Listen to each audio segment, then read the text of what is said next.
Hi everyone, it's the English Simmer here, and today we're going to be talking about some more forgotten features of Create a Sim. I feel like whenever I do one of these forgotten features, there's so many new faces on the channel. So hi, nice to meet you. My name is Molly. I am not your English teacher. I always seem to get so many comments that like, she looks like my teacher or my doctor. I am not smart enough to do either of those jobs. I have never been a teacher, but apparently Miss Honey played a bigger role in my life than I ever thought possible, and now I just look like everybody's English teacher. But I am a simmer, and I am in fact English, and today I'm gonna be walking you through some features that people tend to bring up all the time, ask me how I do it, or even some that I never knew. There's one that I just figured out today, and I can't believe I've been playing The Sims 4 for 6 years and never knew this. The first one we're going to talk about was a really big deal. It still is, but I will hold my hands up and say I feel like I used it more frequently when it first came out. This wasn't in the base game of The Sims 4, and it is the custom gender settings. Some of you may not have ever used this before in your life. It's really handy though. If you just want to make your sim the way that you want them to represent themselves and be presented in the game. So you can actually choose their physical frame, so you can have a female sim who prefers a masculine frame and will have a masculine frame. You can also take that back to feminine. It works the other way. You can have a male sim who has a masc or a femme physical frame. Clothing preference as well. If you don't want to go through all of the tags in Create a Sim, you can actually choose for them to have a masc preference over a feminine preference. This one I use the most, and this is because I play a lot of WLW relationships in my game. They're the stories that I like to tell because I myself am WLW, and therefore that's just like the story that I tend to gravitate to. With this one, you can choose which sim gets other sims pregnant and which sim can become pregnant. So you can't do both at the same time, but you can have, for example, a lesbian relationship or a WLW or an MLM relationship, and one of the sims can become pregnant and the other sim can get others pregnant.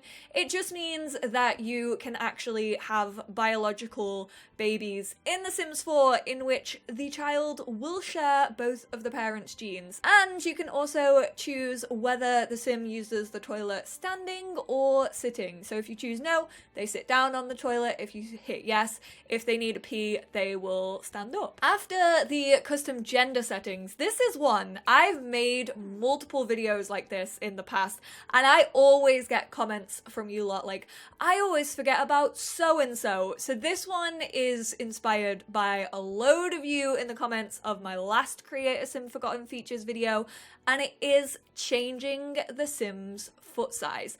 I have never included this in one of these videos because I use this so frequently that I'm like, surely people know that this exists. But if you zoom all the way out on your sim so that you can see their feet, it looks like you're just making them wider when they're stood full on or like skinnier, but you're actually changing the size of the foot as well. I know that when some of my like kids age up into teens, it looks a little bit ridiculous. There are some shoes that make your Sims' feet look tiny. In my last video that I did like this, I talked about this button, which is actually randomized from gallery. I'll link that video down below if there's things that you might have missed or you might have missed that upload. But if you do just want to randomize your sim itself and not one from the gallery, you can just hit this dice button and it will randomly generate how your sims look. However, there is actually this little arrow next to the sim, and say for example I wanted to keep Bella exactly the same, but the only thing I wanted to change about her, just unclick all and then go to body shape or the one thing that you want to randomize, and you can just hit the dice and it will randomize one specific part of your sim. And speaking of filters, this was actually a question I got on the last video, which is how do you filter what you see in Create a sim. So these are so handy. If you're doing like the Not So Berry challenge or something like that, and you're looking for something that's just a specific color, you can actually choose these tags. Most custom content creators also tag their items, so it will work with your custom content on top of that. Maybe your sim is going through a phase where they only wear black. I'm not saying it's just a phase. I'm not trying to be your boomer mom. Trust me, I know it's not a phase. But for example, if your sim only wants to wear black, they can. One of these that I actually didn't know about is if you go to hairstyles and you go to the tags, you can actually choose the texture.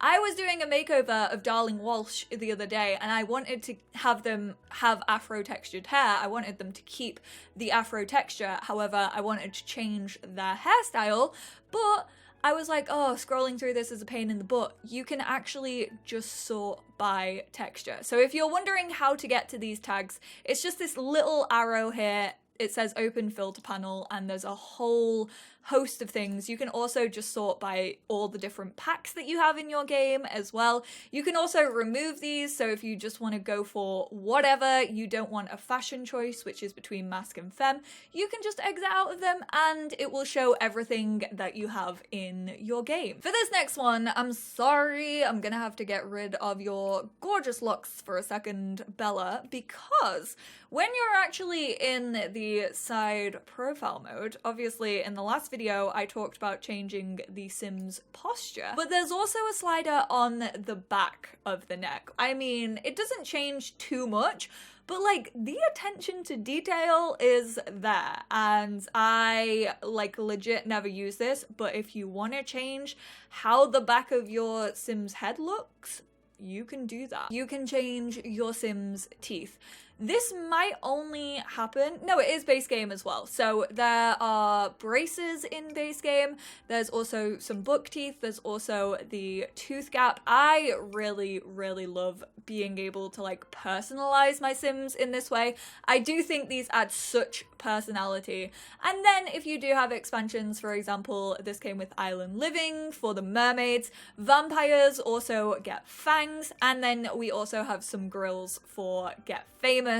But just in case you forgot, you can customize your sim's teeth, even if you have base game. All you have to do is go to face and then teeth. Also, there are some scars. Most of these came with Get Famous. I would really like to see some like smaller scars and bigger scars as well, but in base game. I do really wish that you didn't only have to pay for this representation. And finally, I want to talk about detail edit mode. This is the savior of Sims 4 Create a Sim. If you want to start making individual looking sims different from all your other sims, mix up their faces, if you suffer from same face syndrome in The Sims 4, this is the detail mode that you need. So all you have to do is click on a sim's head, and then you can double click to get into detail mode, and then you can exit out of it, or you can just hit detail edit mode and it will zoom in on the features of your sim's face.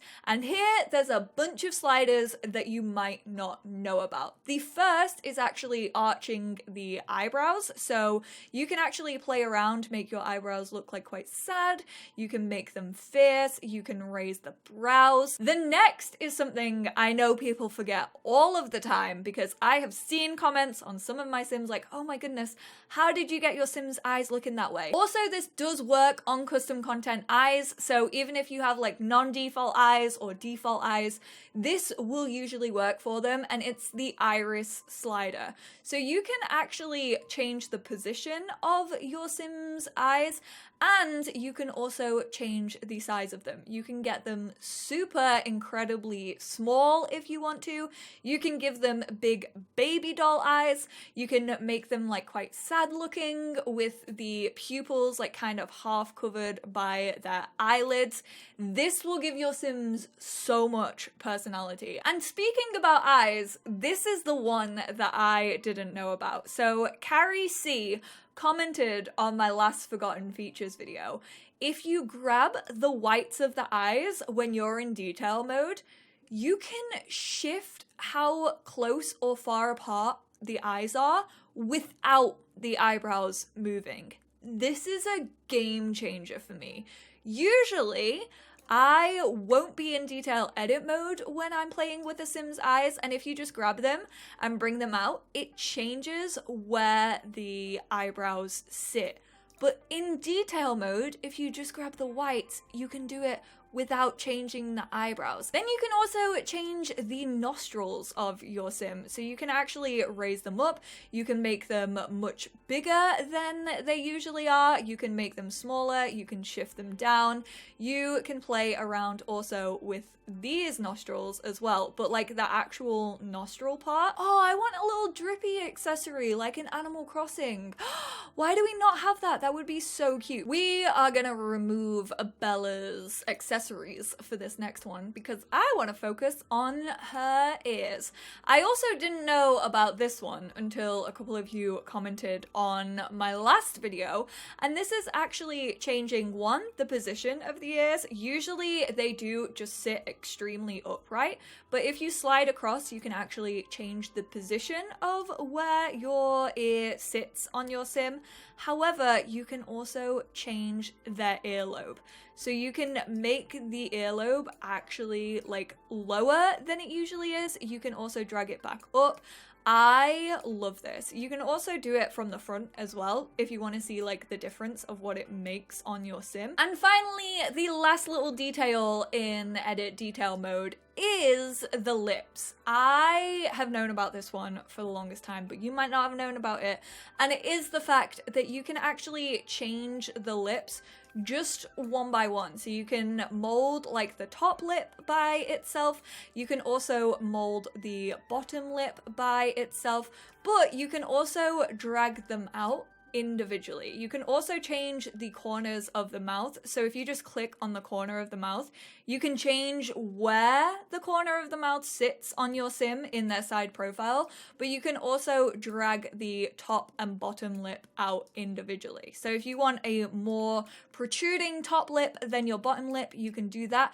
You can also do it the other way around. Obviously, if you do click out of detail edit mode, you can change the mouth this way, but it does affect the whole of the mouth rather than the lips individually. Don't be getting ideas about that. Don't take that sentence out of context. I am watching you. I really do feel like I could make a whole video about all the sliders that I know about in The Sims 4 Create a Sim. The biggest piece of advice I can give is just go into Create a Sim. Don't have like any barriers holding you back. Just like hover over different parts of the Sim's face, see what it highlights, drag it to its max potential, drag it to its smallest potential, play around, see what it actually affects, and this will ultimately help you to create different looking Sims. If there's any other forgotten features that you use all of the time but you never really see anyone else use, let me know in the comments down below. I would love to hear them. I hope this video was helpful. If you do start playing around with these and create some like unique looking Sims, send them over to me on Twitter. I absolutely love seeing people's creations, especially off a video like this and like a little bit more experimental and pushing yourself out of your comfort zone. Like I said, I will link the previous video down below because I talked about some things in that I didn't talk about in this video, so you may have missed them as well. But thank you all so much for tuning in. I appreciate all of the support, and if you did just happen to come across this video and you enjoyed it, I really would appreciate you hitting that subscribe button. I upload Sims videos almost every day, 5 times a week, and I love just like talking about the game that I love. I'm also trying to reach 300,000 this year. If I can reach 300,000, I'll be so happy. But anyways, enough self-promotion. I don't really say it all too much and I get awkward talking about it. Let's move on. I appreciate you all and I will speak to you all in my next one.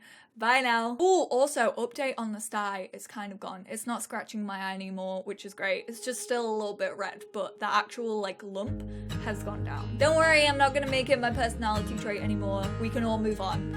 This was a fun time.